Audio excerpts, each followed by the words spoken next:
नमस्कार दोस्तों, स्वागत है आपका हमारे चैनल लर्न एंड ग्रो में। आज हम बात करेंगे जो PWM टेक्नोलॉजी है इंजेक्शन सिस्टम में जो यूज की जाती है वो क्या होती है और वो कैसे काम करती है। जो PWM है इसकी अगर फुल फॉर्म की बात करें, इसको पल्स विड्थ मॉड्यूलेशन बोलते हैं और ये एक तरह की टेक्निक होती है जिसका यूज करते हैं हम पावर को कंट्रोल करने के लिए। जब भी किसी डिवाइस को हम वो सप्लाई करेंगे और इस पावर को किस तरह से कंट्रोल किया जाएगा, हम विड्थ को वेरी करेंगे। जो भी पल्सेस होंगी सर्टेन फ्रिक्वेंसी की, उनकी विड्थ को वेरी करेंगे।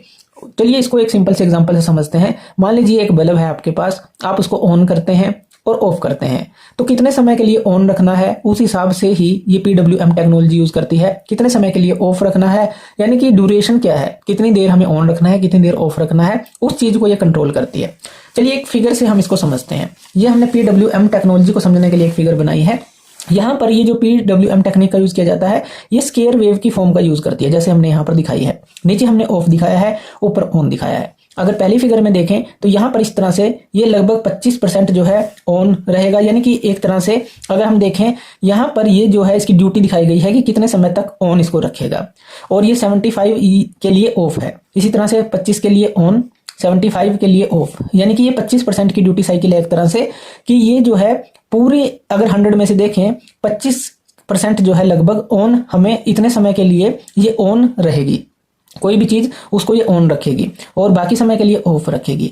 यानी कि जैसे हम इंजेक्टर की बात करते हैं, वो फ्यूल सप्लाई करता है, तो कितने समय के लिए इस तरह की वेव अगर पल्स जाती है तो वो कितने समय के लिए, यानी कि 25 अगर हम देखें % जो है वो उसका यूज करेगी उसको ऑन रखने के लिए। यानी कि फ्यूल की क्वांटिटी अगर हमें इतनी चाहिए तो इस तरह की पल्स हमें चाहिए। लेकिन अगर दूसरे में देखें तो आधा आधा हम यहाँ 100 अगर लें तो 50 समय के लिए उसको ऑन रखेगी और 50 के लिए वो ऑफ रखेगी। यानी कि इतने समय के लिए उसको ऑन रखेगी और इतने समय के लिए ऑफ। ये इस तरह की वेव दिखाई है। इसी तरह से अगर हम इस वेव को इस तरह से बनाएं, थोड़ा ध्यान से देखिए, इस तरह से इसको हम बनाएं तो ये जो ड्यूटी साइकिल होगी क्या होगी, ड्यूटी हमने देखा कि वो कितने समय के लिए उसको ऑन रखेगी, तो वो चीज हमें देखना है। तो यहां पर इसको समझिए। अब देखिए लगभग ये 75 ऊपर है और लगभग यहाँ 25 नीचे है, यानी कि ज्यादा समय के लिए ऑन रखेगी और कम समय के लिए ऑफ। इसी तरह से यानी कि ज्यादा एक तरह से इंजेक्टर को ये ओपन रखेगी उसके वाल्व को, ताकि ज्यादा फ्यूल जा सके। अगर हम एक लाइन सीधी इस तरह से लगा दें, इस तरह से, अब ये ऑन वाली लाइन है, यानी कि ये 100% वाली एक तरह से साइकिल है कि इतने ये जो है उसको ऑन ही रख रहे हैं, हम ऑफ कर ही नहीं रहे। कोई लाइट बल्ब लगा लें, कोई इंजेक्टर लगा लें, यानी कि जहां पर भी हमें सप्लाई एक तरह से कंट्रोल करनी है। तो यहां पर हमने इस PWM टेक्निक को समझा कि इस तरह से स्केयर वेव में काम करती है। इस विड्थ को वेरी करेंगे, जैसे ये विड्थ यहाँ 25% थी, यहाँ 50, यहाँ 75 और यहाँ पर ये 100। तो यानी कि इस विड्थ को जब हम वेरी करेंगे तो ये जो है वही इसी विड्थ को वेरी करने के साथ ही आगे जो है कंट्रोल होगा पूरा सिस्टम। तो चलिए इसको समझते हैं एक और फिगर के साथ। यहां पर देखिए हमने एक सिंपल सी फिगर बनाई है। यहां पर हमने सोलेनोइड लगाए हैं। अब इंजेक्टर के अंदर सोलेनोइड वाल्व होते हैं। अब ये सोलेनोइड होता है, यहां पर एक स्प्रिंग लगाया है, ये पिन लगा लेते हैं, ये वाल्व है। और मान लेते हैं कि फ्यूल की सप्लाई यहां से आएगी। अब फ्यूल यहां से कब बाहर जाएगा, यहां से कब स्प्रे होगा, जब ये वाल्व ओपन होगा। यानी कि ये निडल जब हम ऊपर खींचेंगे, ये कब ऊपर जाएगी, जब सोलेनोइड वाल्व जो है इसको सप्लाई देंगे सोलेनोइड वाल्व को, और ये इसको अपनी तरफ खींचने लग जाएगा। अब इसको सप्लाई किस तरह से देनी है, हमें PWM टेक्निक से देनी है। यानी कि इन वेव्स के थ्रू जो है, इन पल्सेस के थ्रू हमें ये जो विड्थ हमें वेरी करनी है उस हिसाब से देनी है। अब ये कौन डिसाइड करेगा, ये ECU डिसाइड करेगा, इंजन कंट्रोल यूनिट डिसाइड करेगी कि कितने यहां पर हमें इसको कितने समय के लिए इसको ऊपर रखना है ताकि स्प्रे फ्यूल ज्यादा हो, और कितने समय के लिए नीचे रखना है ताकि कम फ्यूल हो, यानी कि ऑफ हो जाए वो। तो ये जो है ECU कंट्रोल करेगा और ये PWM टेक्निक का यूज करके हम इसके वाल्व को ओपन रख सकते हैं, कितनी देर तक ओपन रखना है। ये जो है कंडीशन पे डिपेंड करता है, हमारी व्हीकल किस तरह से मूव कर रही है, उसको किस तरह की पावर चाहिए, किस तरह की परफॉर्मेंस चाहिए।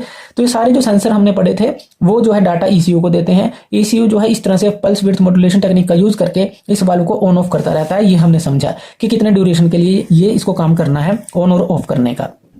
अब यहां पर देखिए फ्यूल इंजेक्शन सिस्टम के अंदर फ्यूल इंजेक्टर, जैसा हमने समझा, फ्यूल इंजेक्टर के अंदर सोलेनोइड वाल्व होते हैं जो ओपन और क्लोज होते हैं ताकि फ्यूल जो है यहां से पास हो सके।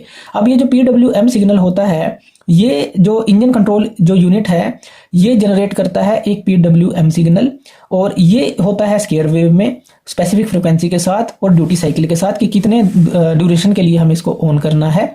और फिर जो होता है जब PWM सिग्नल, अगर हम हाई की बात करें, इसको हाई बोल लेते हैं जो कि हमने ऑन दिखाया है, तो ये हाई होता है तो फ्यूल इंजेक्टर यहां से ओपन हो जाता है और फ्यूल को इंजेक्ट करता है। और जब सिग्नल लो होता है, यानी कि ऑफ की बात कर रहे हैं ये वाली, तो यहां पर ये क्लोज हो जाता है। अब जो फ्यूल कंट्रोल है इसी ड्यूटी साइकिल को अगर हम कंट्रोल करते हैं, एडजस्ट करते हैं, तो फ्यूल कंट्रोल हो जाता है। यानी कि PWM सिग्नल की इस ड्यूटी साइकिल को हमें एडजस्ट करना है। यहां पर हम फ्यूल को एडजस्ट कर सकते हैं, प्रिसाइजली कंट्रोल कर सकते हैं अमाउंट ऑफ फ्यूल जो इंजेक्ट होगी हर एक सिलेंडर के अंदर। अब इसके बेनिफिट क्या क्या हैं? इसी चीज के बेनिफिट क्या है? एक तो प्रिसाइज फ्यूल कंट्रोल हमें मिलता है, यानी कि अगर हम देखें तो बहुत अच्छा फ्यूल कंट्रोल हमें मिलता है कि कितना फ्यूल हमें आगे सप्लाई करना है। दूसरा, हमें इसके अंदर फ्लेक्सिबिलिटी मिल जाती है। फ्लेक्सिबिलिटी का क्या मतलब है कि ये जो है इजीली एडजस्टेड है, डिफरेंट जो इंजन ऑपरेशन कंडीशन है उसके लिए हम पूरा फ्लेक्सिबल एक सिस्टम बना सकते हैं। तीसरा, अगर हम बात करें एफिशिएंसी की, तो हमें एफिशिएंसी भी इसके अंदर अच्छी मिलती है, क्योंकि ये मोर एनर्जी एफिशिएंट सिस्टम है एक तरह से। अगर अदर मेथड देखें फ्यूल कंट्रोल के, तो ये इस तरह से काम करता है। और जो टाइप होते हैं इंजेक्शन सिस्टम के, जो PWM को यूज करते हैं, इसको हम गैसोलीन के अंदर भी यूज करते हैं, और जो कॉमन रेल डीजल इंजेक्शन है वहां पर भी इसका यूज किया जाता है। यानी कि इसका जो इस्तेमाल है हर एक तरह के फ्यूल के अंदर हम कर सकते हैं। यानी कि एक तरह की टेक्निक है जिससे कि हमें परफॉर्मेंस जो है और एफिशिएंसी जो है अच्छी मिलती है। तो ये थी PWM टेक्निक जो कि हम यूज करते हैं इंजेक्टर्स के अंदर फ्यूल को सप्लाई को कंट्रोल करने के लिए। तो थैंक यू वीडियो देखने के लिए, और इसी तरह की वीडियोस के लिए आप हमारे चैनल लर्न एंड ग्रो पे हमें सब्सक्राइब कर सकते हैं। धन्यवाद।